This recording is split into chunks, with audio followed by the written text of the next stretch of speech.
Good evening and welcome to our Tuesday Sankofa Forum, organized by Christ Universal Temple. We hold this forum every Tuesday from 7 to 9 p.m. We hope that you enjoy this panel discussion that we've got scheduled for tonight on the Black community's response to the CRT debate. Right now, I'd like to introduce our pastor for Christ Universal Temple, Pastor Baba Derek. Christ Universal Temple was founded in 2000, and Baba Derek has been our spiritual leader since that time. And we hope that the words and the discussions that happen tonight lead to some actions within your community and for our children as we advocate for them in this educational field. Shay, now I introduce to you Pastor Baba Derek. Thank you, Sister Floyd. I appreciate that introduction. As y'all can see, I take her on the road wherever I go to be with me. Thank you for joining us this evening at our Sankofa Forum. Those who have been part of our forum in the past already know we love to get into deep discussions. And I think this discussion tonight is very important for the Black community to start lending their voice as a collective group in response to this critical race theory. What I'm witnessing is the organization by which the majority community is again coming after our way of life, again dehumanizing us in the process. And we need to step up and step out in protecting our children. For any civilization is known by how it takes care of its elders and how it takes care of its children. And as one of the panelists tonight in her book, Educating African-American Students, her subtitle was, How Are the Children? And so that's what we want to have discussion tonight. How are the children? Joining me this evening, I will be the moderator, is our special guest, Michael Harriot, who is a columnist at thegrio.com and The Guardian, where he covers the intersection of race, politics, and culture. His work has appeared in the Washington Post, The Atlantic, NBC, BET, and on his mother's refrigerator. He is a frequent political commentator on MSNBC and CNN, and has been honored by the National Association of Black Journalists for commentary, digital commentary, and TV news writing.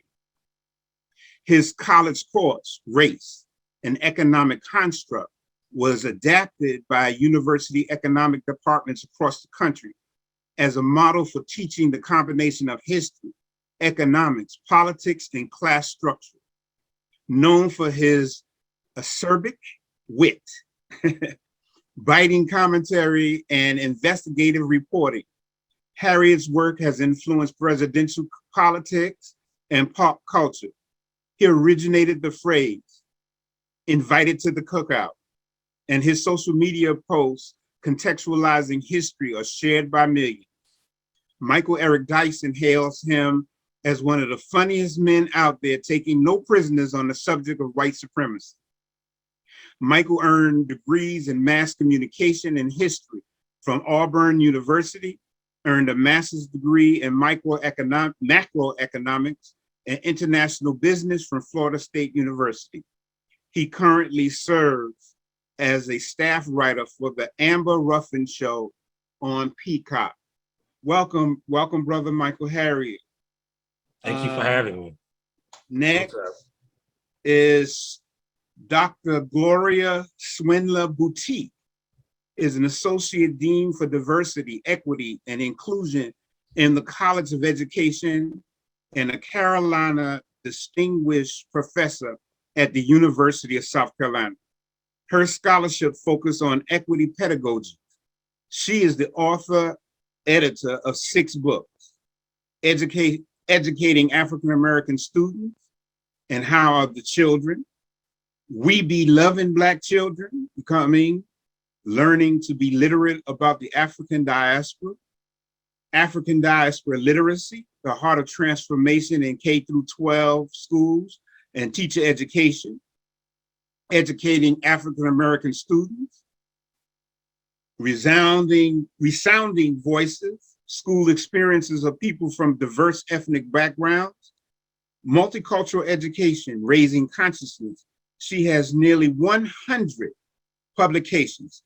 Dr. Boutte has presented nationally and internationally on equity issues and has received prestigious awards such as the Fulbright Scholar, the Fulbright Specialist, the 2020 National Council of Teachers of English, Outstanding Educator in the English Language Arts, Elementary Section, and the 2021 American Educational Research Association 2021 Division K Legacy Award. She is the founder and executive director of the Center for the Education and Equity of African American Students. She has served as a visiting scholar and presented her work internationally on every continent except Antarctica. Ashe, welcome, Dr. Boutte. Ashe, Next, thank you, as Baba. part of our panelists is Sister Miss Lydia C. Bailey-Padgett, a native of Columbia, South Carolina, is the owner of Be More Counseling and Consultation Services. She holds several advanced degrees and certification and has been a professor of psychology and professional counseling for more than 15 years. She is the community outreach coordinator for the Lee Thompson Young Foundation and provides information to the community about all the resources available to help individuals and families cope with mental illness. Her most prized title, though, is that of mother to Bailey 15 and Liam 9, who inspired her to become a better version of herself. Welcome, welcome, Miss Bailey-Padgett. Next on our panel is Dr. Catherine L. Adams, a native of Philadelphia, Pennsylvania, is an associate professor of African and African American Studies at Claflin University in Orangeburg, South Carolina. Her research interests include Africana literary history, Africana-based pedagogy, and curriculum development, Africana science fiction, speculative fiction, and Afrofuturism, digital humanities and freedom, and Maroonish native narratives. She is the daughter of 2 HBCU alumni and former teachers in the Philadelphia Public Schools, Catherine A. and the late Shepard B. Adams. Welcome, Dr. Catherine Adams. And last but not least, my brother from another mother, Dr. Burnett Gallman, or should I say Dr. Quadro Gallman, make sure I say it that way, is an eternal student with many interests. And as a physician, he is focused on eradicating racial health disparities. As an amateur historian, he has studied, taught, lectured, and written on many African and African American topics. As a science fiction buff, he has enjoyed reading and writing sci-fi. As a former musician, he has amassed a large collection of vinyl albums, cassette tapes, and CDs of many genres. As an amateur genealogist, he has researched his family history, tracing his paternal line to 18th century Angola.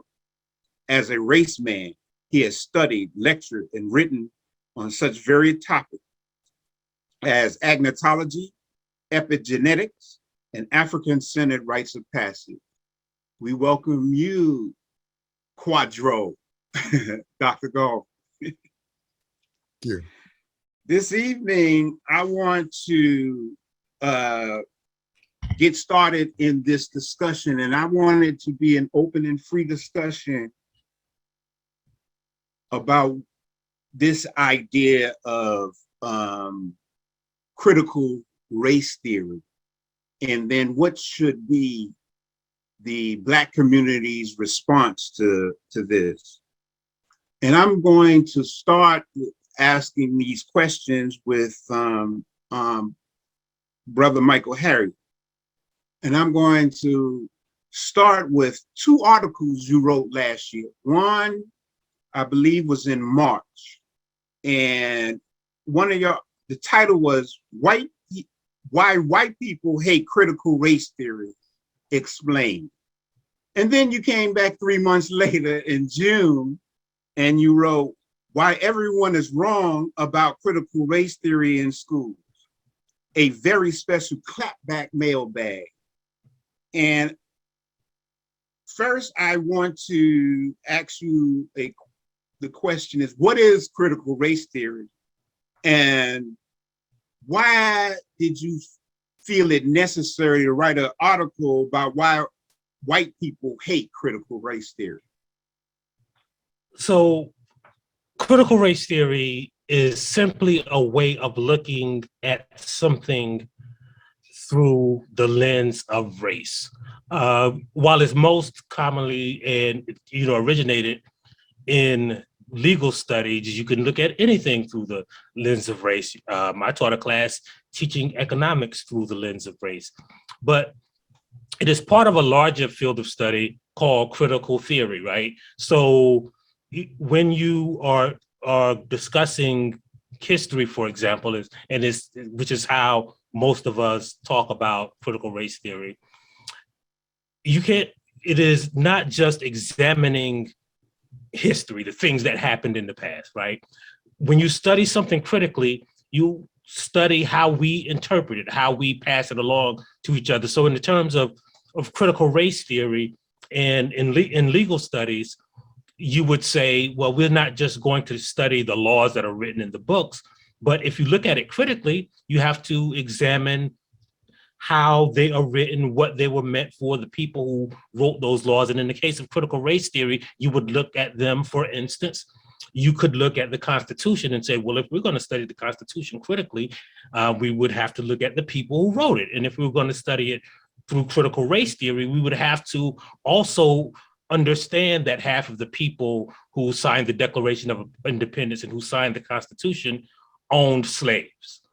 We would have to understand that they came from a background and during a time where white aristocrats of people of European descent owned human beings and trafficked human beings.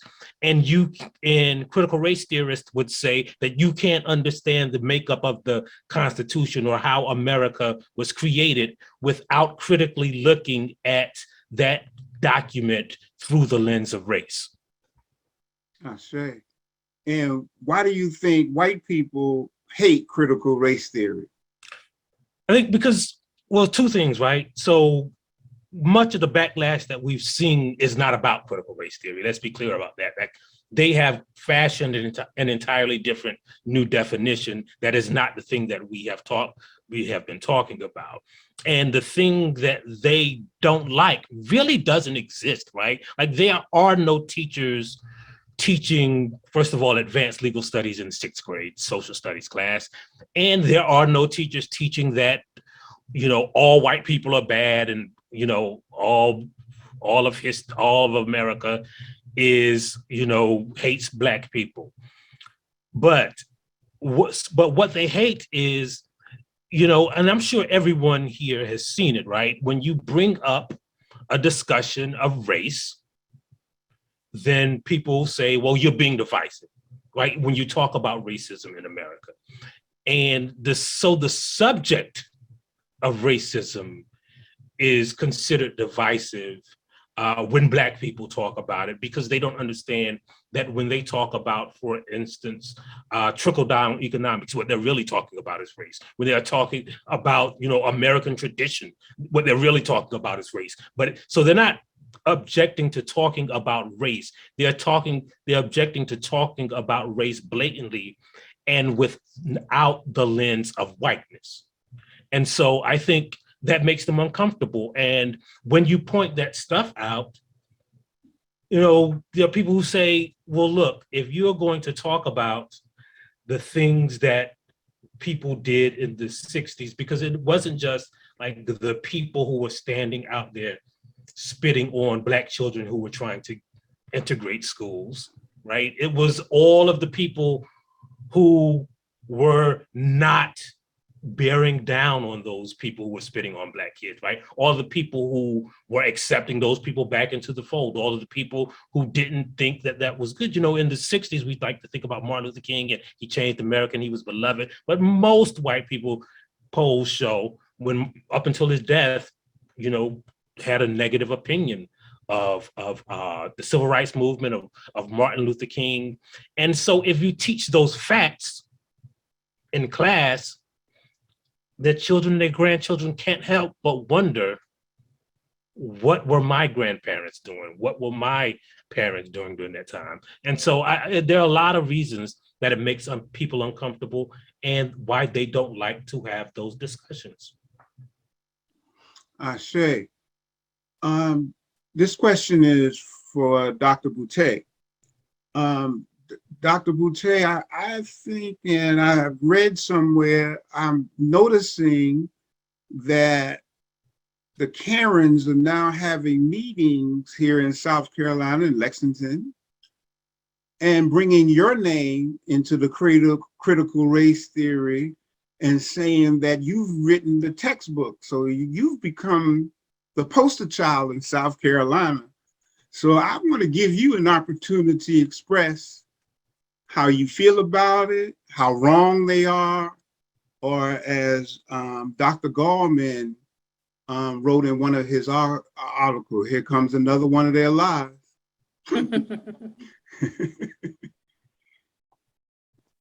Okay, so yes, and one of the things that's happening with these anti-CRT bills that are canvassing the country is that anybody who mentions the word race or Black or what have you will be accused of using critical race theory. I want to co-narrate what Michael said very well in terms of understanding that critical race theory is practiced in education now, but it originated in critical legal studies. And it really is a critique of laws and policies, not individual people. So I think that's an important distinction for people to make and to understand. And so, of course, intentionally, the rhetoric that's been put forth is that, white children are being made to feel uncomfortable. And my work focuses on educating African-American students.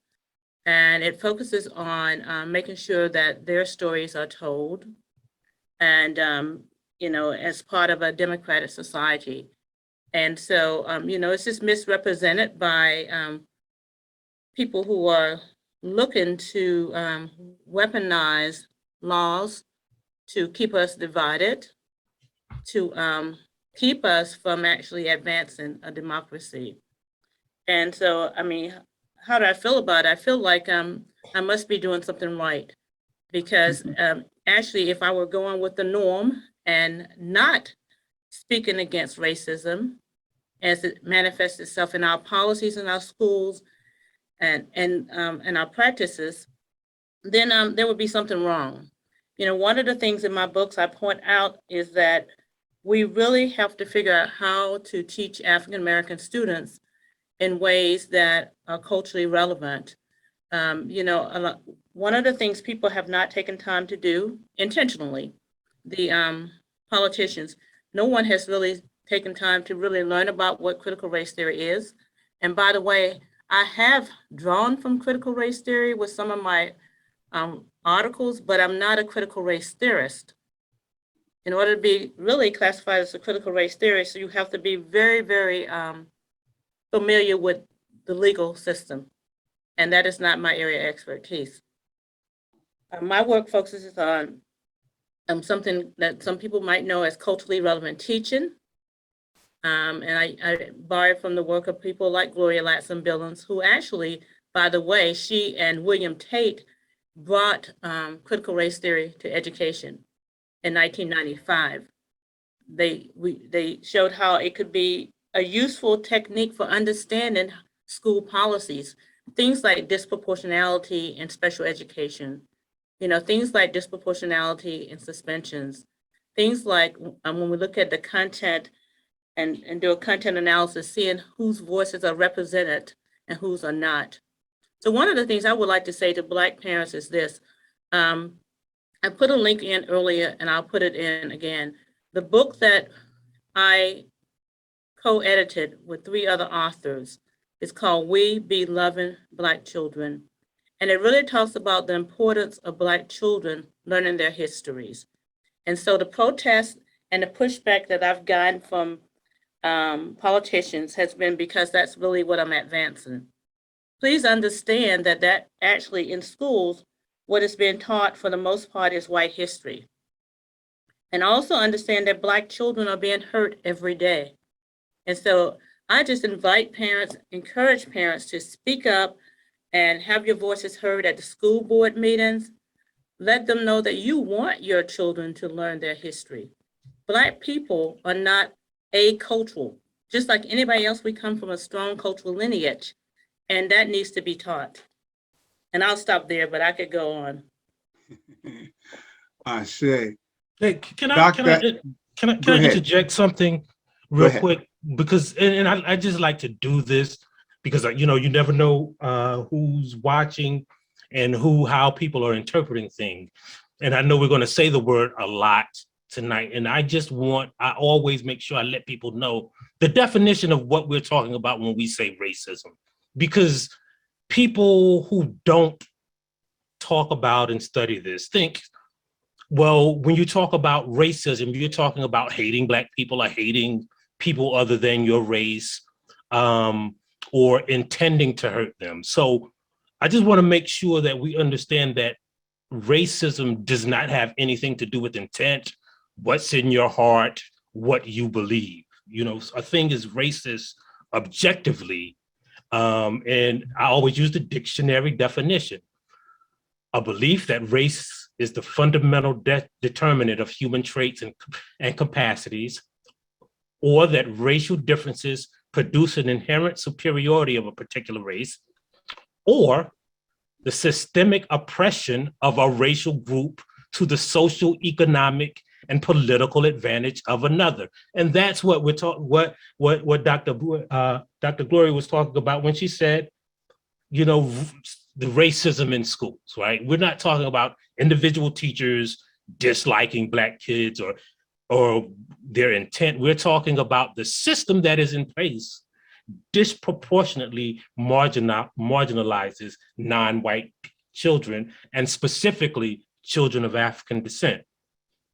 And let me also just co-narrate with that, because what I was trying to say earlier, and I'm not sure if you all heard. So the way that gets codified in schools is through the policies, through the curriculum. And so it's not, it's looking at it institutionally. What are some things that privilege certain groups over others? And I wanted to say another word about this whole idea of discomfort too, because one of the arguments that's been put forth is that white children are being made to feel uncomfortable. Part of learning and growing and developing includes some discomfort. I mean, when you think about any goals you have tried to reach, whether it's losing weight or having to go through physical therapy, there's some discomfort. But at the end of that is healing. And so this whole process that no one should feel uncomfortable. When they say that, this really bothers me because they really are talking about conservative white parents, by the way, because there are white parents who also want truthful, accurate histories taught. They're talking about a certain group of parents. They're not talking about minoritized parents, African-American, Asian-American, Latino-American, and Indigenous American people. There are 46% of the school population in South Carolina are students of color in those groups I just named. And those voices should be included. It's the right thing to do.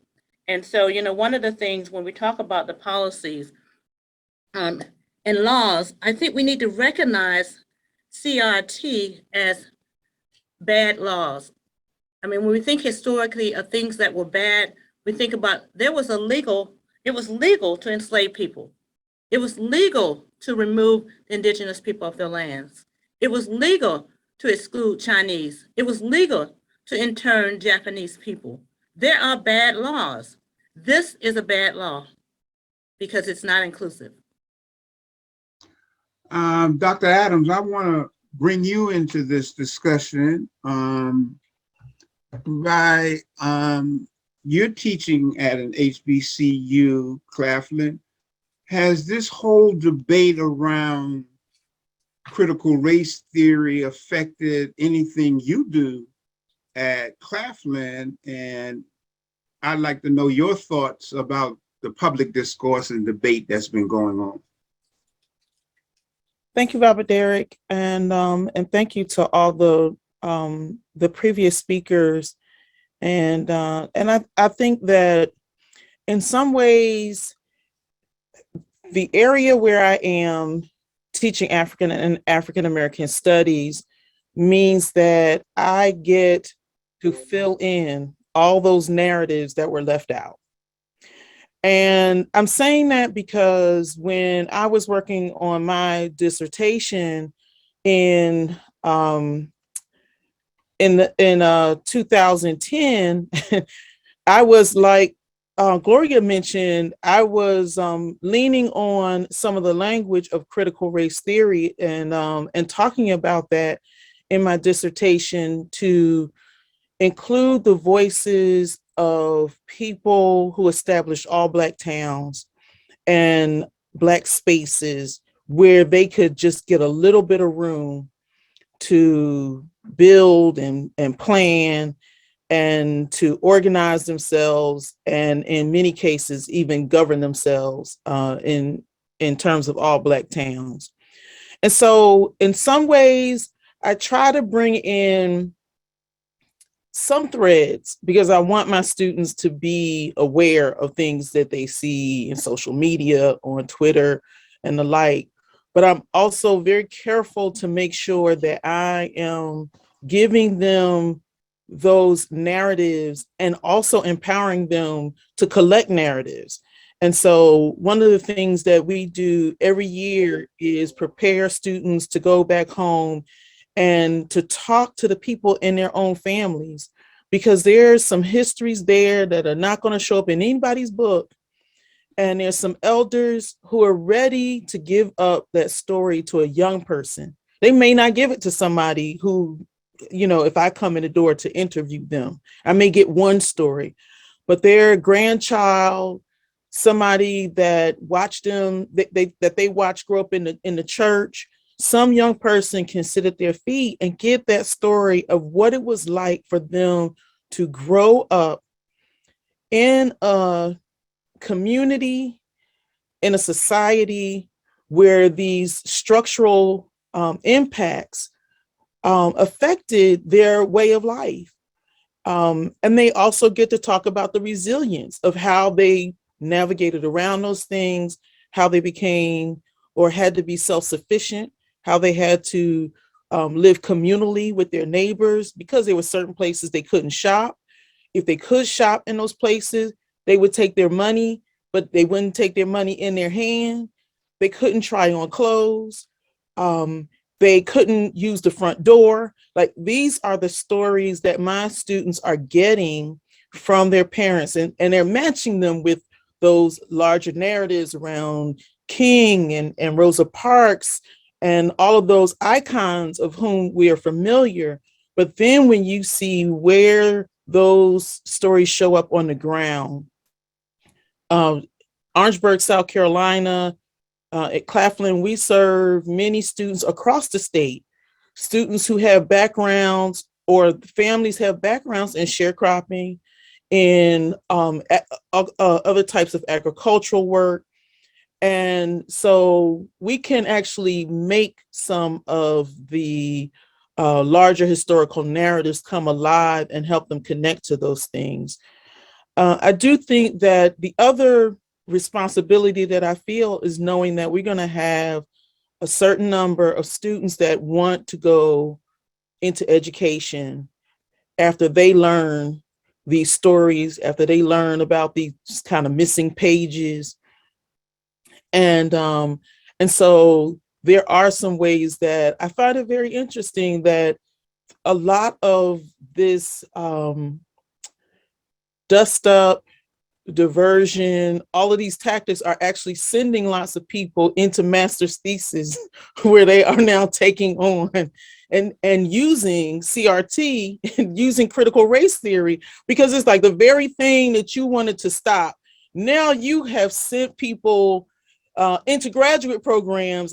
I have a cousin in Philadelphia who is working on her dissertation, and she's now using CRT in her dissertation because of all of the all of this attention. And so it's had some unintended consequences. But I think for me, for the safe space that I try to create in African and African American studies, I'm trying to get students to really think about how do we get more of our narratives into our own discourse, and how do we use them so that they're able to navigate, not just trying to figure things out from the present, but also using some of those narratives to figure out how people did things in the past in order to maybe carve out a better future.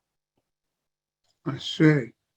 Dr. Gorman, I want to bring you into Quadro, so you might hear me call him Quadro. What compelled you about the CRT debate to write The Lies Continue, the assault on truth on CRT, the original identity theft? I know you were probably just doing your thing as a physician here in our community, taking care of our people through healthcare. But I looked up one day and here's an article by Quadro and said, what prompted him that he felt like he needed to write this article and get into the discussion? Thank you, Baba. When one of the things that my wife says a lot is that she hates to be lied on and to be lied to. And what's happening is that I feel the same way, and that's what's happening. As Brother Harriot mentioned, I think that we can have a whole nother discussion on the intent of the furor over critical race theory. But one of the things that I see is using something that we've talked about, Baba, this whole idea of agnotology, of culturally induced ignorance, in order to inflame a movement and also to solidify a base. We even wrote a book about it. Yeah. As a matter of fact, I'm into science fiction, and one of my favorite writers is a man by the name of Isaac Asimov, and I like to read a quote from him. There is a cult of ignorance in the United States, and there always has been. The strain of anti-intellectualism has been a constant thread winding its way through our political and cultural life, nurtured by the false notion that democracy means that my ignorance is just as good as your knowledge. I think it's very, very interesting that what we are seeing is the same arguments against CRT being parroted. And it speaks to a psychological phenomenon called illusory truth effect. Basically, that's a naming of something that some of the Nazi propagandists said early on. If you repeat a lie often enough, people will start believing that it's true. The other aspect is that when it comes to telling the lie, it's not new. This is just a new attack. But what happens is that we've been lied to quite a bit. The Daughters of Confederate Veterans actually influenced textbooks in order to make sure that the South was portrayed in a positive light. And actually, it influenced the textbook that I learned from when I was in school, which was the New Sims History of South Carolina, which was one of the most racist books in the world. And then actually, in 1913, the American Historical Society had their national meeting in Charleston, where a very influential member, William Dunning, who was extremely racist, and they made the decision at that time that if they were ever going to teach the history of Reconstruction, they were going to say that it was a failure and that the Black legislators were brutish ignorant people.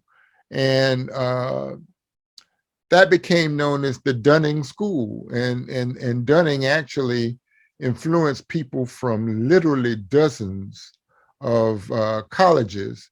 And they went and taught their students until the illusory truth effect became a fact. So what we're seeing now is not new.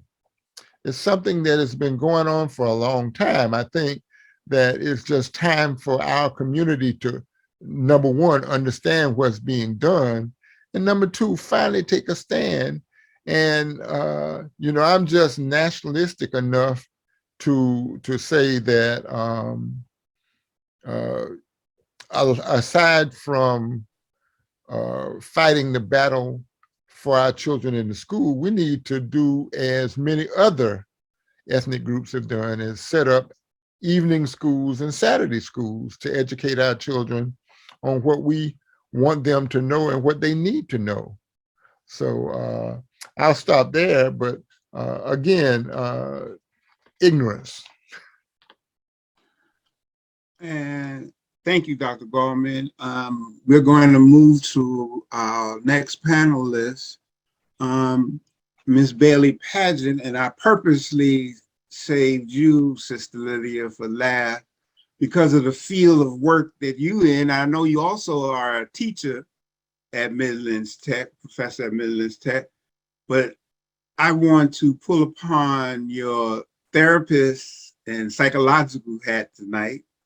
And Dr. Gallman brought it up in his conversation about the psychology of lies.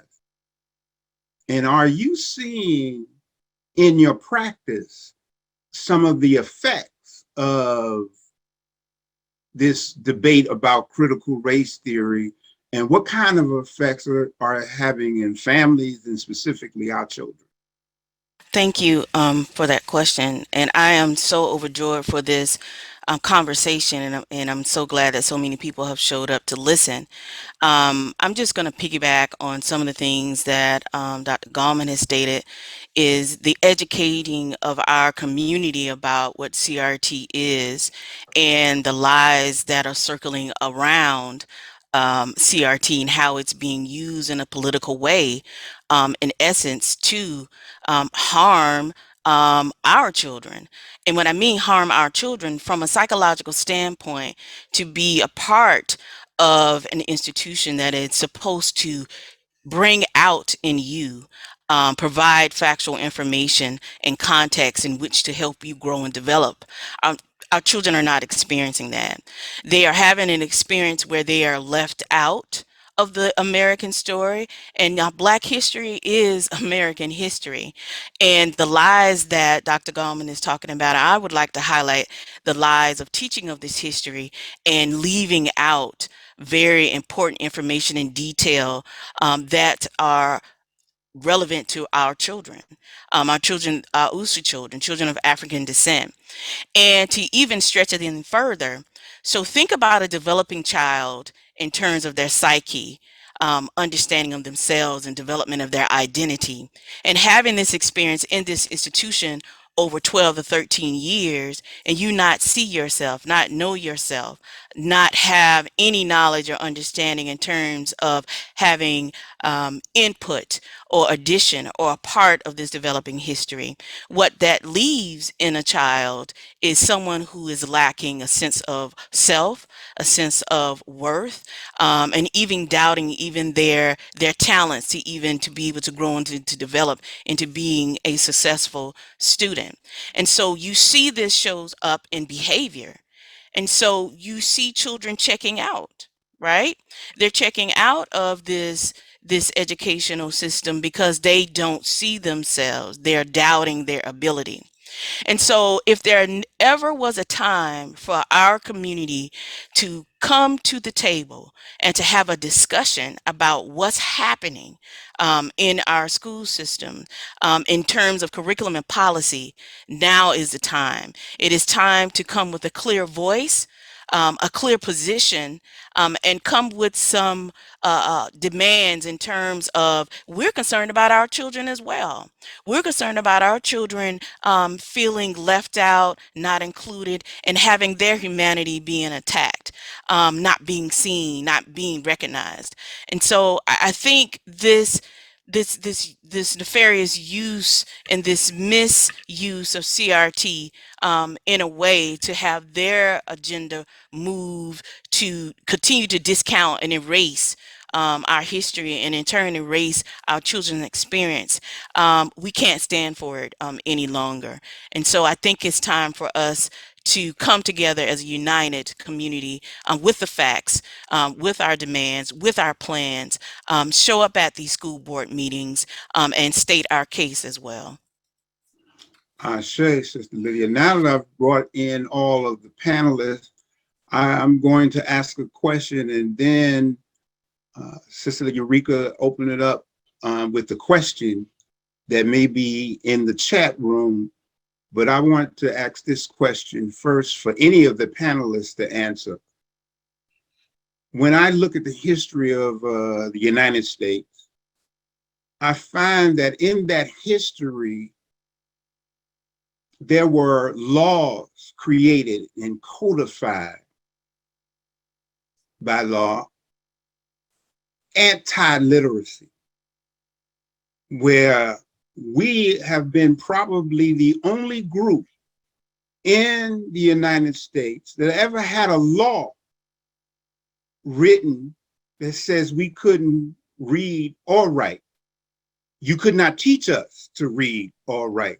And the person who would dare to teach us to read and write could wind up dead, could wind up in jail.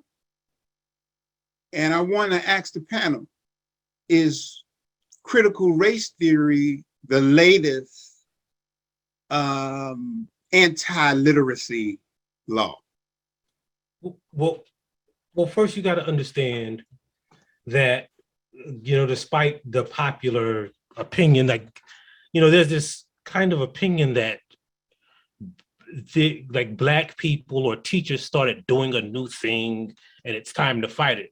I want to be clear that nothing about what teachers are doing sparked this, right? It's not like a year or 2 years ago, teachers woke up and said, we're going to teach Black people where they came from. That's not what happened. And you're right, they created this mythos that is just another name. It was communism in the 60s, and it was, in the 2000s, it was, the Muslims are going to turn it to Sharia law. And so it's always some kind of dog whistle. But to answer your question, and to piggyback off what Dr. Bailey-Padgett said,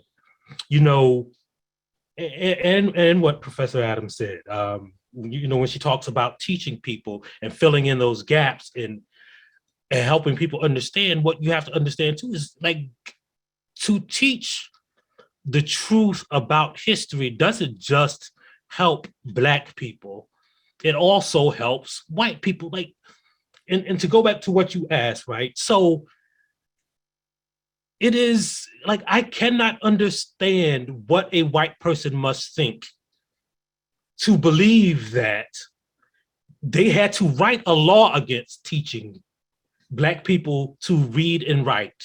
And still Black people read and write under the threat of death, right? And then they had to spit on, our parents let them spit on kids and bomb buses and turn over buses to go to school that had equal resources. And to now believe that Black people don't understand, don't value education is like a magical way of thinking that you would not understand unless someone, like Dr. Adams said, filled in those gaps for you, right? Unless you knew about the system of laws that were put in place, right? Unless you knew about redlining, unless you knew how school districts are funded and how Black neighborhoods are, you know, a Black neighborhood is undervalued because white people don't want to live around Black people. Unless you know all of those things, you think Black people don't work hard and that's why they're poor. Unless you know those things, you think Black people don't like to read, so that's why they have a lower education. You think that, you know, Black people don't want to put money into their schools. That's why the school on the Black side of town is a little bit worse, right? So if you are a white child, you don't understand how this world works. And so the only way you have to fill that thing in is with the idiocy and the illogic of racism, right? Because that's the only thing that makes sense, right? If you don't know history, if you don't know facts, if you don't know how economics work, if you don't know what they have termed CRT, then you have to fill it in with something. And the easiest way to fill it in, and most relevant, given that you don't know the facts, is that, oh, they must be dumber and they must be more violent. They must not care about education because they don't have the facts. And so it is not just an anti-literacy law against Black people, as you said, it is an anti-literacy law. They want to make white kids dumber, right? That's essentially what it is. We don't want them to know things. Sure. Anybody else like to join in? I'd like to jump in also, just to add just a little bit more. You know, today I was talking in my intro to African Studies class, you know, that this desire to keep people ignorant is something that prevents us from seeing these global systems. So some of the things that are happening here, as you're talking about anti-literacy, today we were talking about anti-industry laws that were put on the books in Nigeria so that the oil that they were finding could not be refined in the place where the raw material was. And so that I'm watching my students make those connections to these laws that are put on the books for the intent of taking people's labor, their material resources, their human resources for the enrichment of a few. And I think that we have to help them see their own kind of local realities, national realities, and also international realities. And there are lots of people that are getting involved, they're digging in archives, they are putting together documentaries, and I'm seeing that happen up and down the Americas.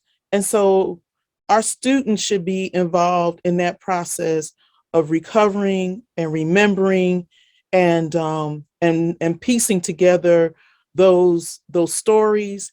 And yes, I think that that history is the history of, or at least part of the missing narratives of the United States. The Native people here, they have lots of narratives to add to that project. And people around the world, we have to have a better sense of what kind of systems are in place globally that are impacting who we are and our everyday life choices and life chances. Thank You know, Dr. John Henry Clarke would say frequently that Black history is merely the missing pages of world history. And I think that Dr. Adams hit on that, because there are world systems. And I just go back to this whole idea of agnotology, of ignorance. What happens is that someone who was not ignorant planted this ignorance, and the people like the legislators and the Karens in the PTA, and they, with their ignorance, they latched on to it so that they could make, as Brother Harriot says, they could make their children more ignorant. And this fear of knowledge is pernicious. And it's something that I think that we need to be aware of, because it is a thing. Probably the earliest documented use of inducing ignorance is when the tobacco companies lied for so long that the cigarettes were safe, that they weren't harmful to your health. And they kept that lie up for a long time, and they induced ignorance. They actually paid scientists to come up with studies to prove their point. So I think that on a deeper level, there are just so many things that can come out of this whole discussion. One of which I think is attention to the ways that they have induced ignorance, and the topics that they have tried to induce our ignorance in. I think that's telling. Excuse me. The history is one thing, but then the economics is another. You know, the fact of where we stand in the world economically.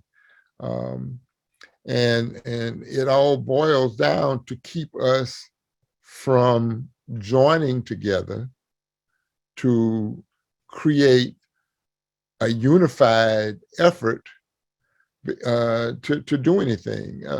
Another thing is when I was in medical school, my roommate was from Nigeria, and he often talked about how when he was getting ready to come here, he was repeatedly told by whites that African Americans or Hausa people did not like them, and that he should stay away from Hausa people.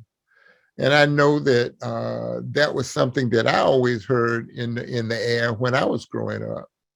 And indeed, here 40 years later, in my role as board chair of the Organization of African Unity of South Carolina, in speaking with many of my friends from Nigeria, from Ghana, from Sierra Leone, from Cameroon, and Ethiopia, and many other African nations, and talking to them, they all have the same story. They were told to stay away from us. So obviously, if so many rich and powerful people are expending so much time and energy to keep us ignorant, what is it that they know that we don't? Sister Eureka, I just wanted to say, go ahead. I think we have to be careful not to ascribe too high a level of intelligence to the people who perpetuate these myths, because a lot of it, you know, there may be some unseen global conspiracy, but a lot of it is that they dumb too. right? Like the textbooks, Dr. Gallman, that you learn from, they learn from. I did some research and wrote a piece about, I went through the Senate, the list of senators who support CRT, and went back and saw where they went to school and what textbooks they learned from. So, like, for instance, Lindsey Graham learned from that same textbook, Dr. Gallman, that you learned from it, that history of South Carolina. And so a lot of it, some of it is that they are trying to keep people from knowing and connecting the dots to these global systems. But a lot of it is that they're dumb too. A lot of them believe that there were, like a lot of these history books say, well, the slaves were happy, right? That's why they didn't run away, right? Like, a lot of them believe that. A lot of them believe that the Civil War was about, I don't know, taxes or, whatever they say, states' rights, which always goes back to enslavement. A lot of them, like, I don't like the notion of saying, like, it's a bunch of smart people who are doing this, when the reality is it is a bunch of white people who owned land, whose families owned land because they owned human beings, and that trickled down to them, where they got to write the laws that benefited them. And they didn't have more intelligence. Like, the people who built South Carolina weren't smart, especially smart. They just had whole plantations of people who knew how to plant rice when they didn't know. They built the dams and the levees and engineered the systems that made them rich. They didn't know that. Like, when you read about the Draytons of Charleston, they came over here and tried to grow silkworms and oranges, and all of that failed. And then they just noticed, well, the Africans ain't skinny. Oh, they had planted their own rice. And then they went to Sierra Leone. They went to what we call the Gold Coast and got people who knew things, not strong, big, so they're not smart. They don't know stuff. They just owned human beings and have power and create things to perpetuate, to keep that power. It's not because they're smarter than anybody else. Ashe.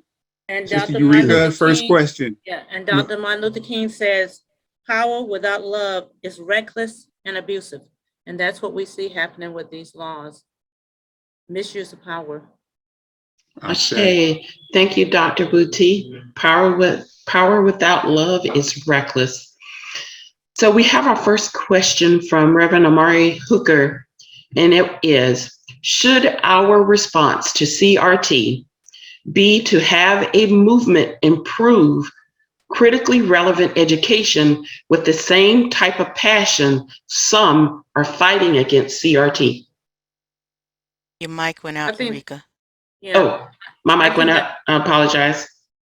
Yeah, I think that's a good question. Right. It's Reverend Hooker's question is, should our response to CRT be to have a movement improve critically, culturally relevant education with the same type of passion some are fighting against CRT? Moving up and down, we don't hear you. No, you can. We can hear her, Lydia. We can hear her, Lydia. We can hear her fine. Check your mic and see if anything's going on. I think that's the first question she's referring to comes from Reverend Hooker. Should our response to CRT be to have a movement improve culturally relevant education with the same type of passion some are fighting against CRT? I don't know if you can hear or not, Lydia, but we're able to hear. And anybody like to take a stab at that? She can't hear, does it? Yes, I want to start. Reverend Hooker, that is an excellent question. And yes, absolutely. One of the things I wanted to point out that in 1984, with the EIA Act, South Carolina passed a law that mandates the teaching of African and African American history, beginning in grades 3 through 12. That is not, most districts, including the one that attacked me, by the way, are not in compliance with that. So one of the things we can do in terms of a strategy is address that. Why aren't districts in compliance with this? And, my worry is that these bills will displace that. This has been an unenforced mandate that has been on the books. And yes, we do need to have our voices heard in terms of culturally relevant teaching, and understanding that when we're telling histories, American history includes the voices of every ethnic group in this country, not just majority white stories. So absolutely, we need to advocate for that. I would love to see more families and community members, educators on the front line, just really trying to do that. There has been a small movement nationwide for people to try to start engaging in culturally relevant teaching. And I think it was part of the fear, that has risen. Number 45, President number 45, passed the executive order to teach about 1776 as the beginning of history. And one of these bills that they're proposing will not allow the 1619 project to be taught, because it's gotten a lot of momentum, nationally. We want both of those histories taught, not either or, but definitely the Black community, people of color should unite and start advocating for culturally relevant teaching, and with a clear understanding, by the way, of what that is as well. I think also we have to realize that there's still two things: culturally relevant education and culturally relevant teaching. We should be doing more of that. But none of that has to be in response to like this white backlash that we're seeing, because like there isn't, like they're not talking about something that we are doing or teachers are doing or education systems are doing. They're just making stuff up. Like I want to emphasize that point, right? Like, and they're, one of the things that I believe is that you can't spend your time trying to respond logically to something that doesn't make sense, right? Like you can't prove, like if somebody calls you crazy, there's no way for you to prove that you're not crazy, because they could always say, well, you're just not crazy right now, right? You're not a murderer, you're just not murdering right now, right? So to keep responding to that thing will always end up with us chasing our tail, because again, before it was CRT, it was Black Lives Matter. Before it was Black Lives Matter, it was Sharia law. Before it was Sharia law, it was the communists and the civil rights movement. Before then, so it'll always be something that we are unable to prove. I can't prove that I'm a communist right now, right? I can't prove that I'm not part of a terror cell right now, right? It's just, there's no way for me to prove a negative.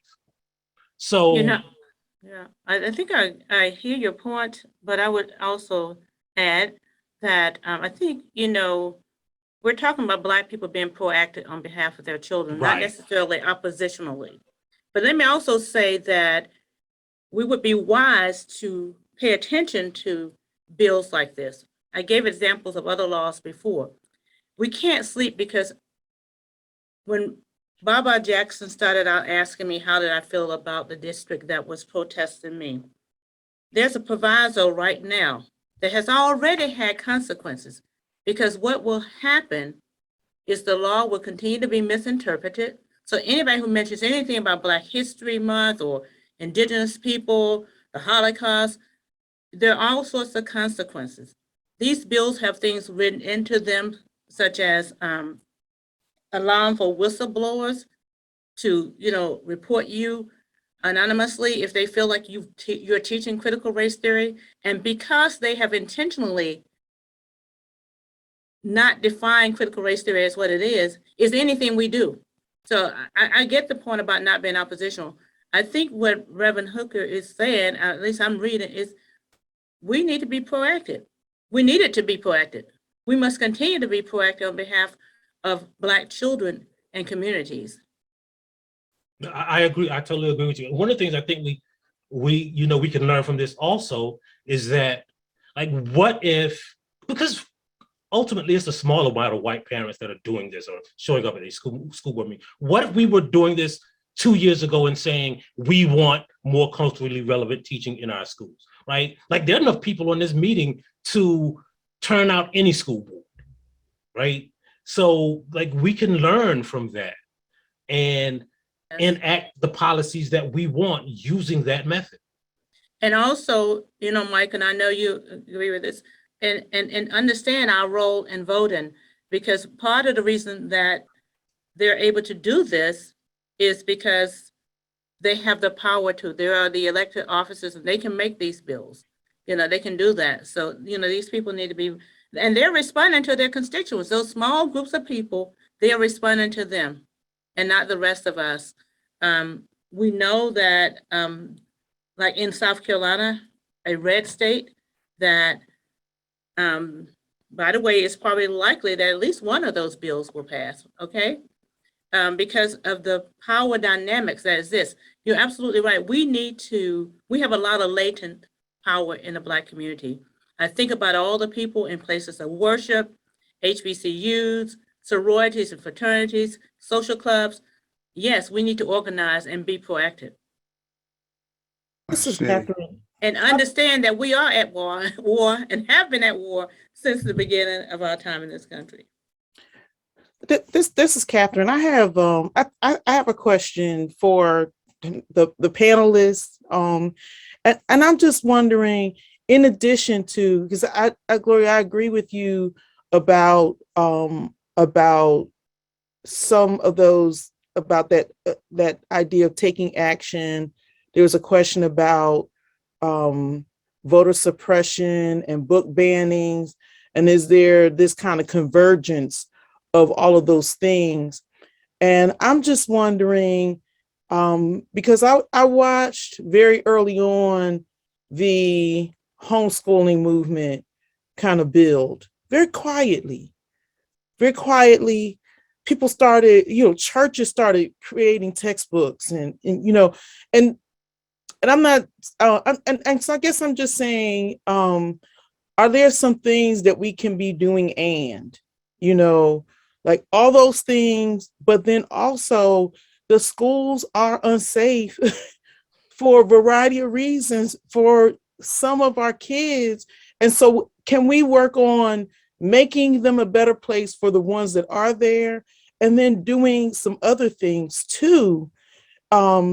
Because I think that there are some community people who are trying to do some things, but they're not getting funded, and they're not, like we can start to look at some of the curricula that have already been circulating for decades, and maybe not have the burden fall solely on teachers and parents, that there are lots of other people who may fall in some other categories that may be able to address to some very basic things around, about reading these histories to children, so that when they get into a classroom and somebody is presenting them with with the standard narrative that we all got when we were in school, that they're like, and I know a different story, or what about this story that I also know?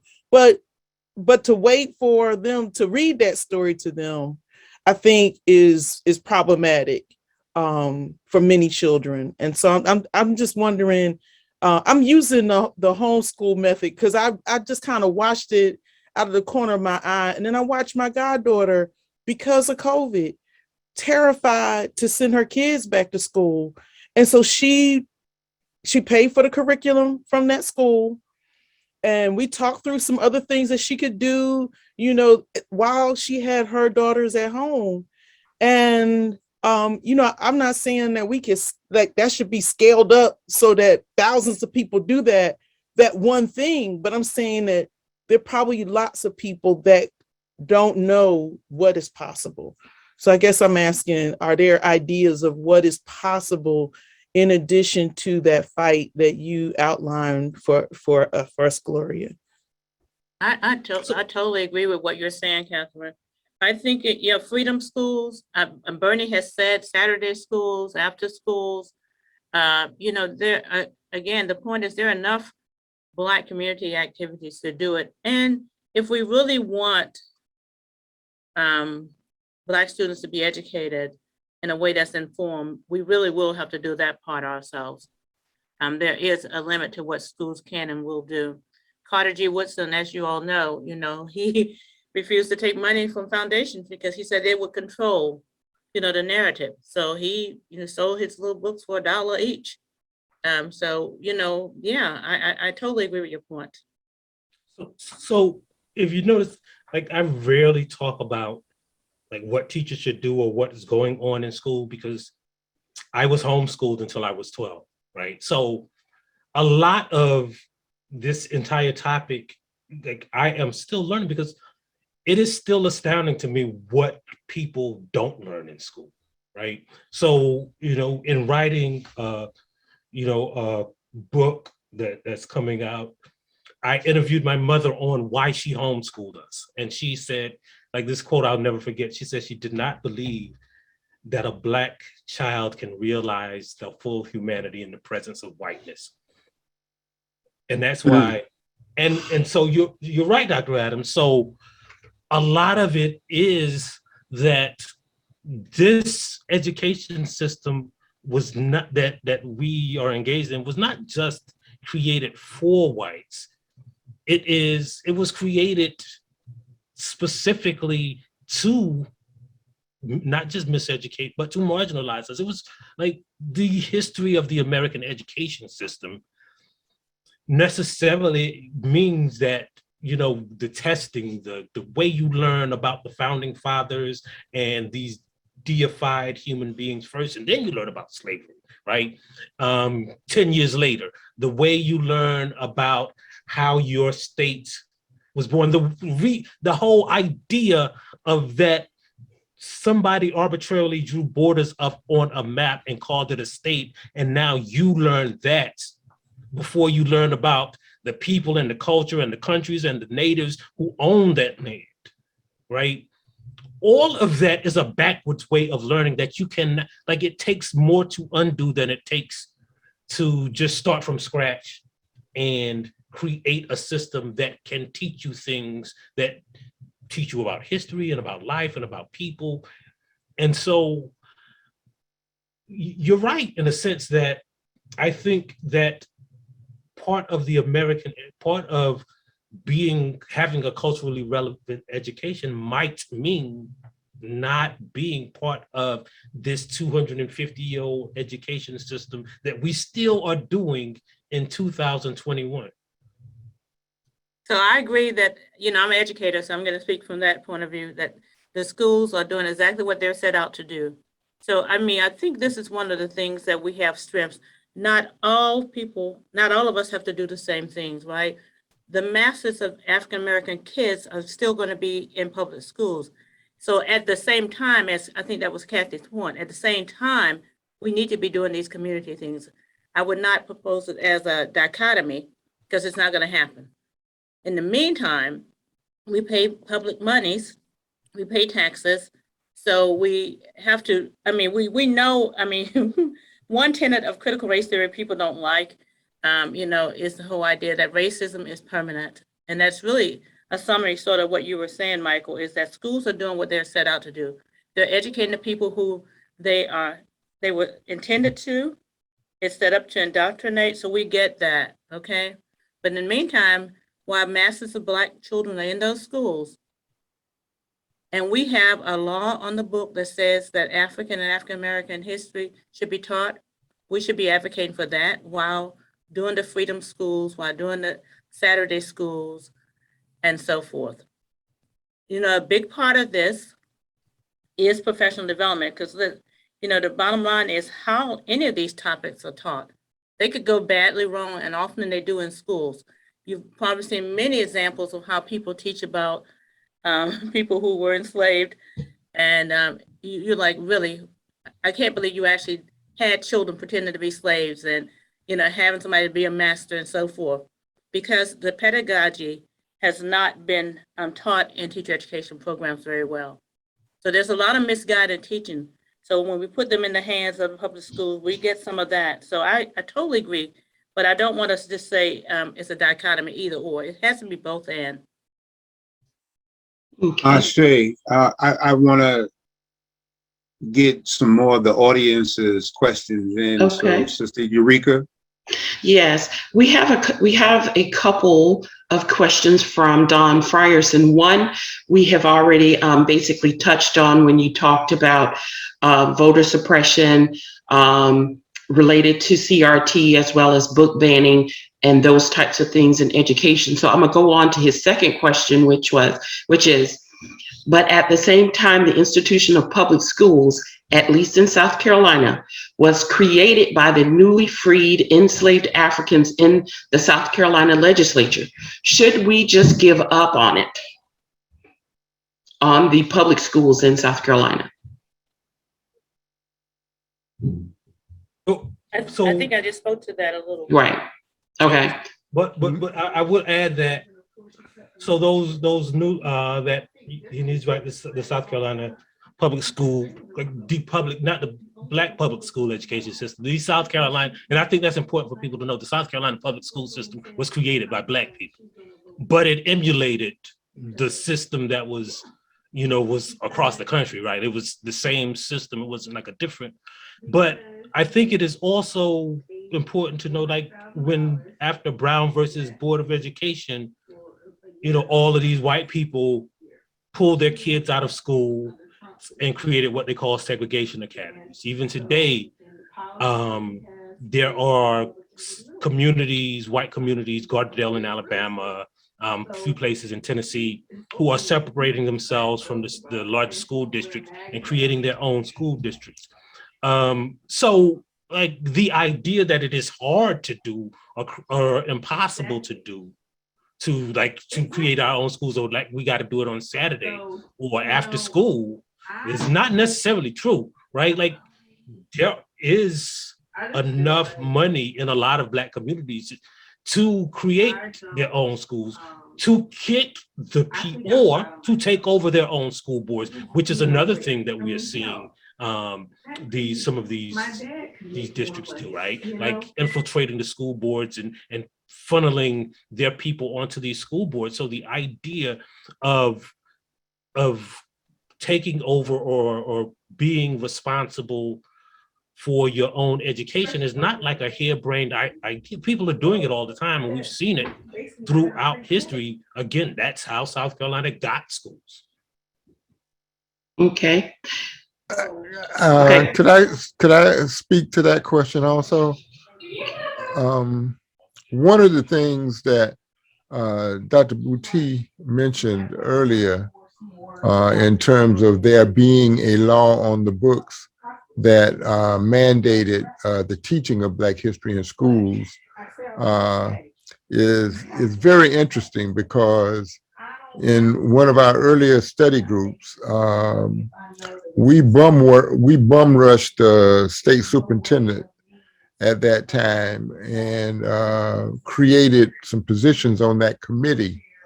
And it's interesting that that was a subterfuge, because the committee was made up of people who really didn't give a rip, and they wanted to create their own narrative. I got very, very frustrated because I was on that committee, and I actually stopped going. We can, and I think it's very, very important. It's something that a lot of people hear me say all the time. We can walk down the street and chew bubble gum.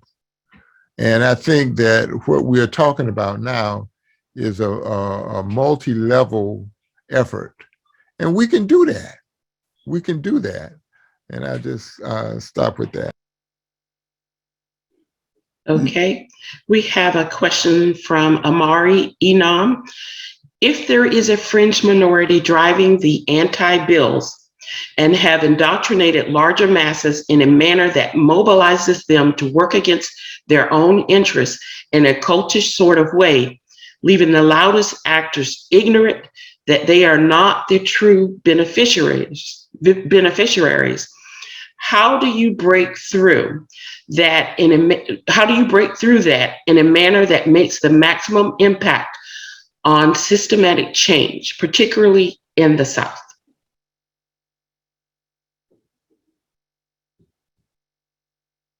I don't know if I got all the questions, but I think Michael just addressed some of that when he talked about, becoming active on school boards. That's a source of power in terms of, organizing and doing that. Because you're right, it's just a few people who are loud and, they're using bullying techniques. But we, again, have a right to get involved, get voted in, and have input on the school boards as well. That may not answer all your questions, so other people can chime in. I would like to add, I mean, in doing those things, which I think are effective in terms of joining the school boards, becoming more active in our schools in the area, we have to also make sure we come as a united front and to protect each other, because we are seeing right here in Columbia, how our principals and superintendents are being attacked for doing for standing up and taking a stand and trying to move these districts forward. And so we need that courage. We have to muster up that courage. And I agree with Dr. Gallman in terms of we can chew bubble gum and walk down the street and skip and hop. We can do all those things. We're just going to have to enact that courage and think about the children and understand that that is our cherished resource, that we have a responsibility and duty to our children, that we can't just talk, we have to walk the walk. We have to model for them and to let them know that we are there. We are not just sitting around and just having these baseless conversations, that we are able to be proactive and be active and be empowered. I just think that's something that is going to be required to take that next step. I also want to echo what they said and say, like, a lot of times if I covered, like, for instance, a police shooting, and we'll have a big protest when a Black person is killed, but not when a cop car rolls down the street every 15 minutes before he's killed, like, and not when they enact a policy called no knock warrants. I mean, you could go in somebody's house without knocking, and then, like, we only react to the dead person, right? And not that, hey, maybe we should stop, this policy of going in people's house without knocking. And in the same sense, that's what we do with, we could do with education, right? So instead of fighting the people who are just at these school board meetings talking about CRT, like, what about just like Dr. Bailey-Padgett said, like Baron Davis right there in Columbia, like, they are on him so hard, he literally had a heart attack at the school, like, and they're trying to get him kicked out. And we should be there, just like she said, protecting him, protecting people like that, protecting teachers, saying, hey, you ain't gonna get this one. Nah, not this one, right? That's being proactive before it gets to, like, they should know when they come in there with that crap, like, they're not going to have the influence that they think they're going to have, and they're not just going to run roughshod over the school board or the system that they've put in place, or a principal, and affect our kids too, because our kids are in those schools too. But you just can't wait till the dead person is on the floor and to do it, right? You got to let them know when they come in there the first time, not this one, bro. Like, go on ahead with that. So, for example, you mentioned that district with Barron being attacked. Those parents, the few white conservative parents, show up at each and every school board meeting and read these scripts. And so we need to be there too. I've tried to get parents, I know Dr. Gallman has too. We've tried to get parents, Black parents need to go out there, register to sign up to speak as well. Otherwise, the loud voices are the ones that are heard. This city ain't got no Black people. As they used to say, Dr. Boutte, It's the squeaky wheel that gets the oil. And they were getting old, and they're systemic. They have the scripts. They've got the board members who are going to undermine. Let's see, I hear somebody's voice. Anyway, yeah. A question I want to ask real quick has to do with culture in education. And this question deals with the idea that in Lexington too, because of the culture of the majority students that are in Lexington too, they have no problem telling their story. And I don't mean just in history, I'm talking about in literature, I'm talking about in art, I'm talking about across the curriculum. Why is it that in Richland 1, where we have the majority students and a board, school board, 6 of the 7 board members are Black, in an 80% district Black, we having a problem having a curriculum that reflects our children? That's my question for anybody on the panel. I'd just like to prod a little bit, and not to answer the question, but just to make a statement that hopefully will inflame. You know, if every white person were to leave America immediately, white supremacy or white narcissistic pseudo supremacy would still be in existence. So he's answered the question. The miseducation, as we said, you know, I'm going back to that example you used earlier, Baba. When I was attacked, you know, Carter G. Woodson said in 1933 in his book, The Miseducation of the Negro, first of all, people are not going to come after you if you're just really assimilating. But if you're really making a difference and trying to transform a system, they're going to come after you. But the person they're going to send after you is going to be a Negro, a person who has assimilated totally, who fights for white supremacy harder than whites do. And I mean, true to his calling that, guess who stood up and protested my teaching about African-American history? A miseducated Negro. Baba, we know you knew the answer to the question when you asked it. I was trying to probe and to prod, as Dr. Gallman would say. There's a question about higher education. I do want to say something about that.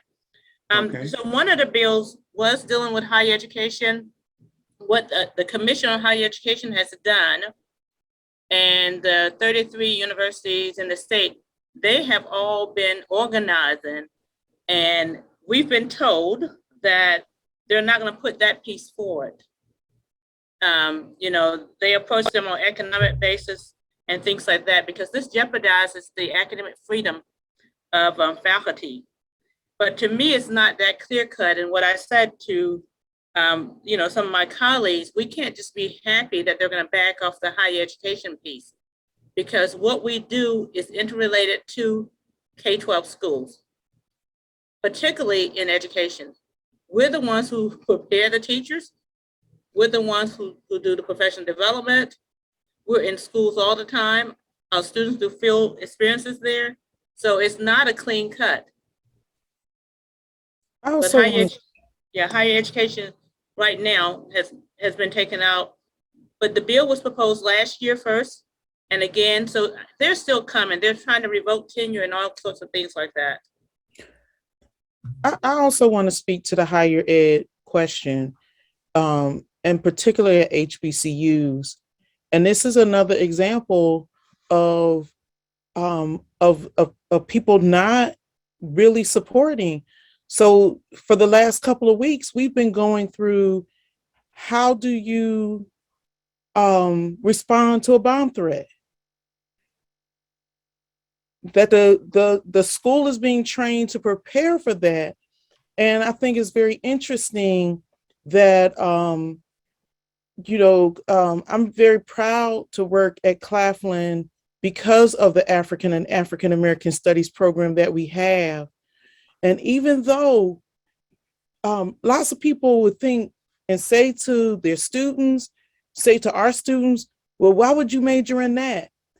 That we have figured out a way to have students, every student has to come through us through that Gen Ed program. And my classes are bursting at the seams.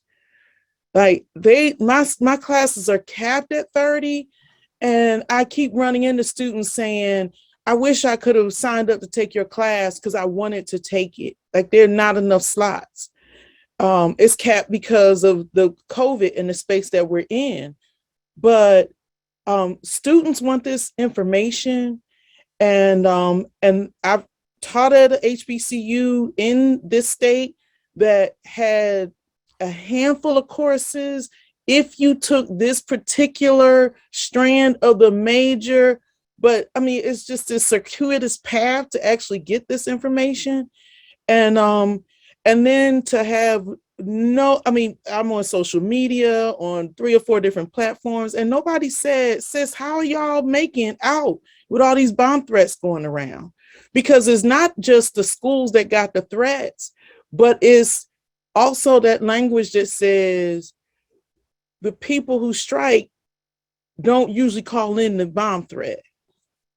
So that's the language and the conversations that we're having at every HBCU, not just the ones that made the headlines, not just the ones that, people might think might be a target for this kind of thing.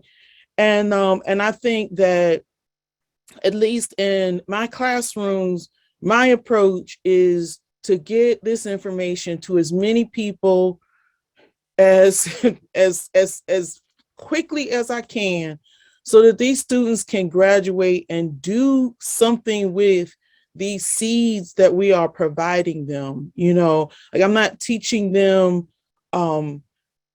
how to think about something, but I'm giving them the tools to say, here's the information, and I don't know what you're going to do with it, but there are some people that are trying to disrupt that. And so I think that if anything comes out of this conversation, that we will think about how to use our energies in a way that I love that idea of just, like we just show up somewhere and say, not this person, not today, not this school, not right now. We are here to stand against that, because if we start to do that, then maybe we can also create space for the people who are working on some of those other things that we talked about this evening.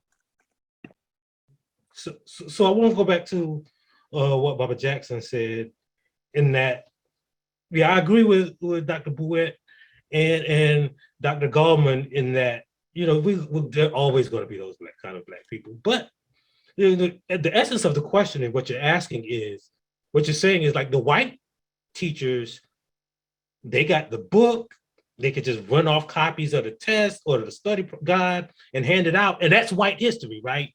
So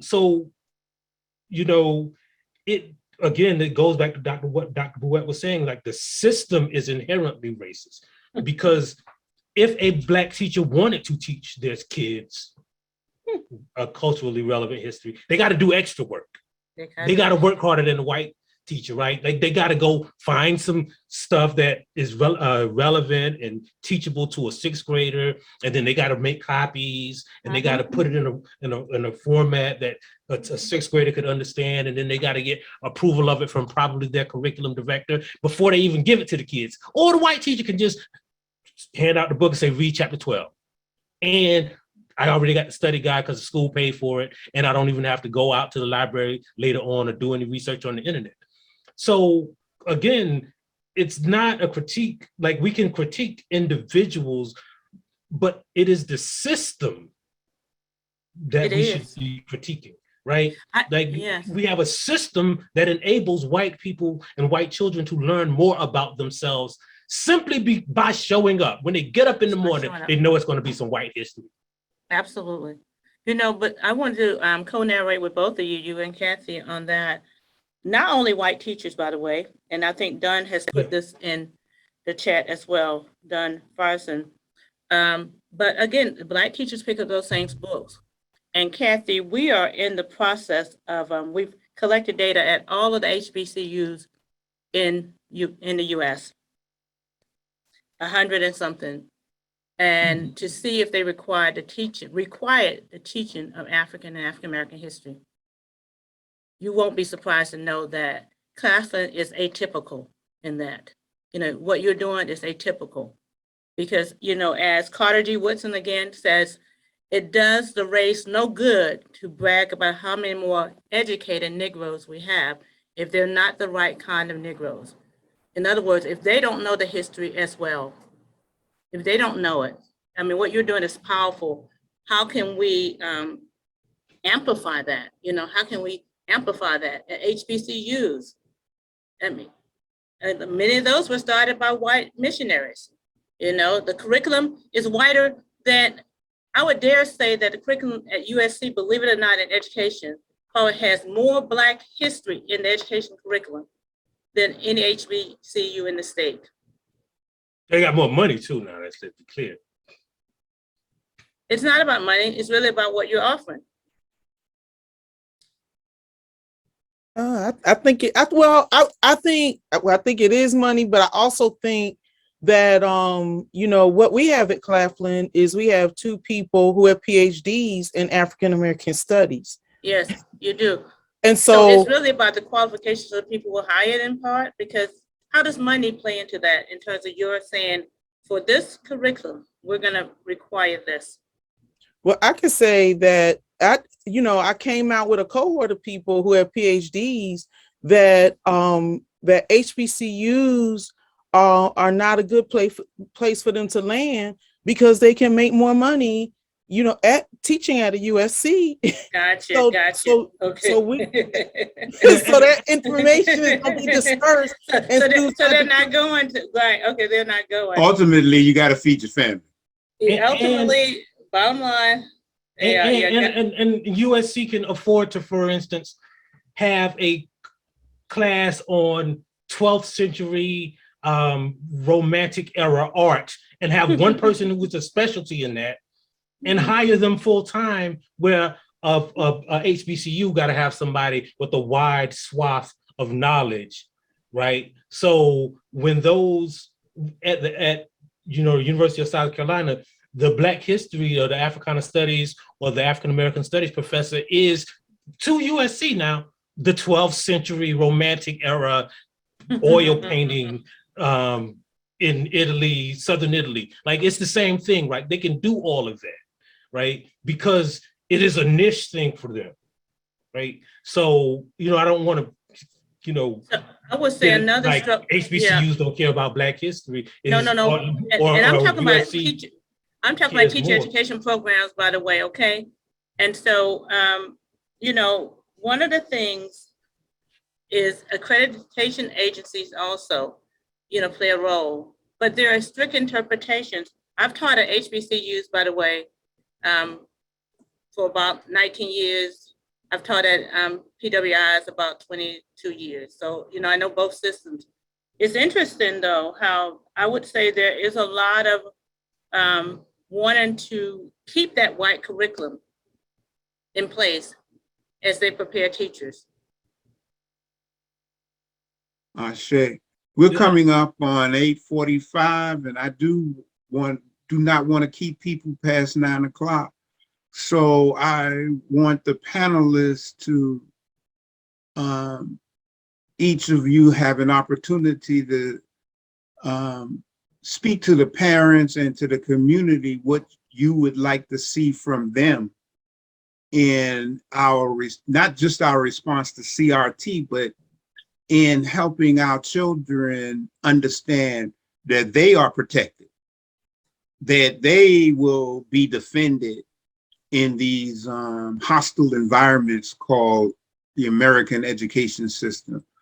And I want to start with you, Sister Bailey-Padgett, and something you and I have talked a lot about, and that is wellness check. Just going to the school and finding out how, and asking Gloria's question, how are the children? Lydia, before you answer, and Baba, before you go to each of the panelists, I would ask the panelists to take a look at the chat, and if one of you can touch on Reverend Hooker's question in your final comments. And then Lydia, floor is yours. Okay, thank you. Yes, Baba, you are absolutely correct. We need to be very much concerned about our children. Our children are not feeling the love. Like Dr. Boutte says, you know, we be loving Black children, but they're not getting that love in their current environment. And I think we as informed parents, informed adults, we need to see these schools as a part of our community. And what I've seen over the years is when individuals don't have, say, relatives in the school or their children, their own children in schools, they think that they're no longer viable in terms of making sure that very, very important part of the community is viable, is held accountable, is held to a higher standard. We need to know that we can't withdraw, because all of our children are going to navigate in this world together, and they need to know that they have the support of the community. You know, in terms of what Dr. Hooker is speaking to as far as culture being very much a part of education, but if you do not have a sense of culture, okay, and your culture speaks to your values, your interests, your principles, your traditions, your rituals, your practices, your language, how you speak, how you navigate, your whole essence of who you are. And if their education experience lacks that, okay, if there again that you are mirroring for them that their humanity is not being acknowledged. And we, as you know, if that humanity is not being acknowledged and grounded in the culture, because that's who you are, that's going to lead to additional mental health issues. And then we have to put those pieces back together to create a whole child. And a lot of times that leaves them, you know, fighting from a deficit, and we need to move them and always operate and interact with them from strength base. And in order to do that, you must acknowledge their culture and what they bring to the table, because in what they bring as their culture is in essence who they are. And we have to, as parents and informed citizens of the community, we have to stay connected to these institutions that are spending a great deal of time with our children. Think about how many years your child is spending outside of your home, the hours, if you start them from kindergarten to 12th grade. And they are being, and I say this a lot when I meet with parents, you are co-parenting on some level with this individual. Do you know them? Do you know what it is the curriculum is about in that classroom? Do you understand the policy and procedures in terms of addressing particular subjects? You have the right to go in and make certain suggestions, speak on the behalf and advocate for your child. Because we don't want to, as some people say, you know, we send our children into the fire to be burned, or we send our children out in the wilderness to be murdered. And when I say murdered, I'm talking about spiritually murdered. Okay, as a result of their experience in these environments. And so we have to step up. We have to step up and be able to advocate for our children and protect them in many ways So they will come out as whole people and not be broken in a system that's supposed to bring out of them to grow, help them grow and develop, and that's not taking place. And when I talk about the community, if you're in a situation where you can't come on Tuesday for 2 hours, that's where the community comes in. That's how we have to come together as a village and stand in the gap for one another to make sure that we are protecting the children and making sure that they are taken care of and protected. Ashe. Dr. Gallman? You're muted. Thank you. The term culture, I think, is very, very important here. I'm reminded by something that one of my teachers, Dr. Asa Hilliard, used to say, and that is, if we don't win the culture war, politics, economics, education won't matter. And I think that we have always been multicultural. Now, I generally don't like that term in the way that it's been used over the years, but in terms of our survival, we have had to be able to interact in multiple cultures. We have our own culture. We have the culture at work. We have the culture at school. And very frequently, those cultures are not the same, and our languages change. So again, I think that the whole idea of culture, when we talk about critical race theory, getting back to that, I think that we have to defend our culture. Critical race theory helps us to defend our culture. It helps us to defend our humanity. And it's something that we really need to organize and come up with some consistent, perpetual, proactive methodologies in order to be who we be. Okay, Dr. Adams. Thank you. Thank you for this opportunity to be part of this conversation. I think I'll just wrap up with something I was thinking about that I heard on the Black Table with Dr. Greg Carr that's running on the Black Star Network. And he was having in that premiere episode a conversation with Jelani Favors, and they were talking about HBCUs, and HBCUs are not monolithic, and there's definitely a difference between the state HBCUs and the private HBCUs.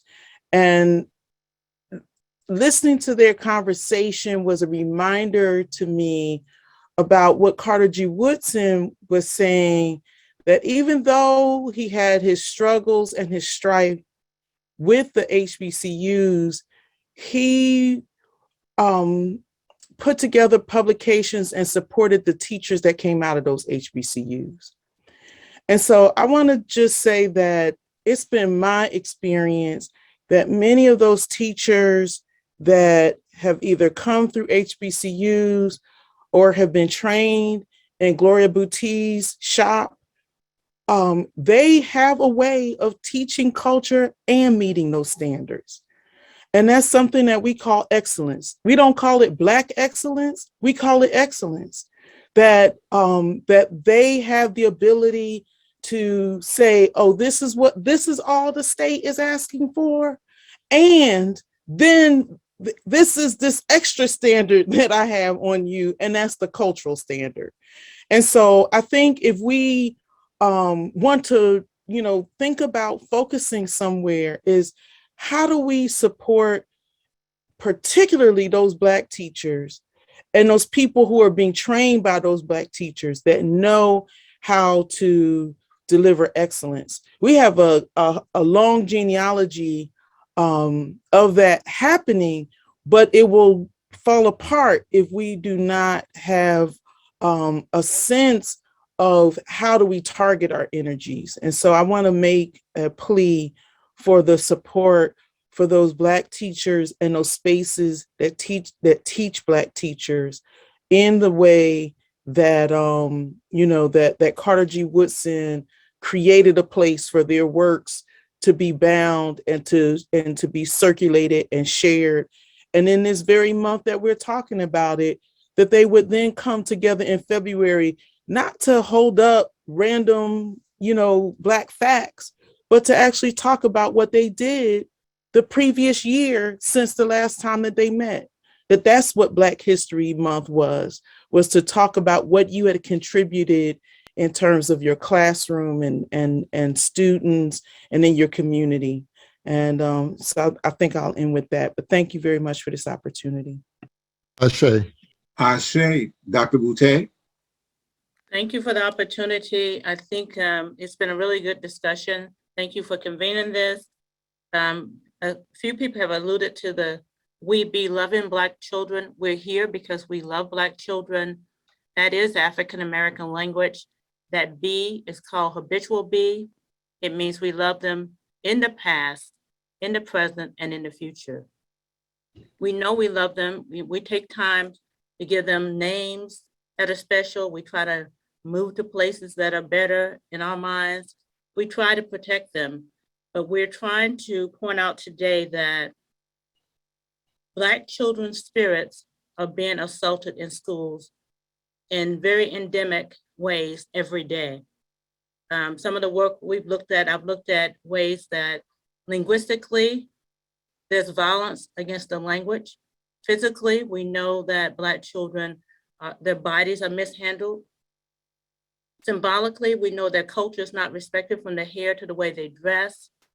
And in the curriculum, we know they're ignored or the histories are distorted. And so we just really want to urge people to understand, as African Americans, we really have to do, I think what Lydia pointed out, have to make sure our children are well. It doesn't matter what our social class, our social standing, our religion, our skin complexion, whether we think our kids speak standard English or whatever, we are having a difficult time protecting children in schools that are endemically violent. And so we need to figure out, I just want to say two quick examples of that, of the curriculum violence. When my son was in 3rd grade, he came home traumatized after learning about the KKK. Missing from that lesson were stories of how Black people resisted and fought back. The Great Migration and how 6 million people left and moved to avoid the sort of violence. Those stories were missing. When my granddaughter, generations later, came along, she came home one day and asked me to read her a book. I read her the book. It was called A Mom Like No Other. And she said, I like that book because it seems real. That child was saying that everything else she had in school didn't resonate with her. So I just invite us to continue to love Black children. I'm going to put the link to the book, We Be Loving Black Children. Lots of ideas for communities. It is written for lay people. It's only about $14. I don't make any money on it. The goal of these editors was to get this information in the hands of communities. So share this widely, with social agencies and so forth. Ashe. And before I bring you on, Brother Harriot, I just want to thank you for joining us this evening in our Sankofa Forum. We have sessions like this every Tuesday. So, and we were real nice and polite today. But we had company. We could go at it sometimes until midnight. We know how to behave when we have to. And so I credit you with us being on our best behavior. we have a lot of company too, Baba. Right, and we brought some company. Now, the next time you come, Brother Harriot, you family, so you get to have it all. It's on. It's on. And we invite you back, and we invite all of those who were on this call to come back to our Sankofa Forum As I said, we discussed the educational, political, social, and economic concerns of the Iusa people, Africans in the United States of America. And with that said, Brother Michael Harriot, we want to give you the last word, and we surely appreciate you being with us this evening. I want to say that I'm so happy you invited me. I want to thank you thank you for inviting me. I want to thank Dr. Boutte, Dr. Adams, Dr. Gallman, especially, everyone on the panel, when Dr. Boutte was talking about how violent the school system is, it's a violent world. You got to think about, there's a reason that people are coming after Dr. Boutte, right? Like, she knows what she's talking about, right? If she was saying something that made no sense, they wouldn't be coming after her. There's a reason that people are calling or, issuing terrorist threats at HBCUs, right? And it is no mistake that it is happening across the country at the same time that we're having this conversation. And there's a reason for that. And I think that part of this, and the major part of this, is that there's we're living in a time where they can't. The learning of Black history is not dependent on someone teaching it to you, right? Like, we need master teachers like that, but they can't stop this information from getting out. And so they're doing everything that they can. In a sense, there are people who call it the third Reconstruction, and in a sense, they're right? It is this violent white backlash that we see, every so often. And, you could, if you look at history books, you can count it about every 60 years, it gets real bad. And it's going to get real bad. And so, we have to take every steps, and having stuff like this is part of the steps that we need to take. And, it might sound funny, but I say one of the things that we could do about it is, like, why aren't Black parents should take advantage of these laws and call up schools and say, you know what? I heard the teacher was teaching about the Constitution, and it says that my child is worth 60% of a white child. So I don't want y'all teaching that, because that makes me uncomfortable. And Thomas Jefferson, he was a rapist. So I don't want you teaching about him in front of my child and making my child honor him, because that makes me uncomfortable. Like, use the same thing that they do, right? They don't have the privilege to be comfortable while, our kids are taught an uncomfortable history. So in essence, that's what CRT is. Like, when I describe CRT, I always say, and this will be the last thing I say, on James Island in South Carolina, in 1789, there were like 1,800 Africans enslaved on that island, and 17 slave owners. And I was sitting and telling some students, and I was like, well, how can 17 slave owners enslave, 2,000 people? And I say, well, the only way you can understand that is if you understood that to a Black person, all of the white people were slave owners. And that's, in essence, what CRT is, looking at it from a different lens. And I want to thank you again for having me. Shay, and I want to thank the audience for being here this evening and participating in this discussion. This won't be the only discussion we have around this subject. Next month, we will have around this particular subject of not just CRT, but let's talk about some of the things we would like to see in the school system, and how can we push forward those things we need to do, as was brought out tonight, through community schooling, after school programs. Freedom School was mentioned. There are various ways we can get the information to our children, and we need to come up with those ways and then do those things. And before I play our song, I want to leave you with the words of W.E.B. Du Bois, who in 1934, when he wrote the book Black Reconstruction, he talked about the propaganda war. And he said this: but in the propaganda against the Negro since emancipation in this land, we face one of the most stupendous efforts the world ever saw to discredit human beings, an effort involving universities, history, science, social life, and religion. CRT is just the latest in the propaganda war. Ashe to everybody. Good night as we go off, and be safe out there.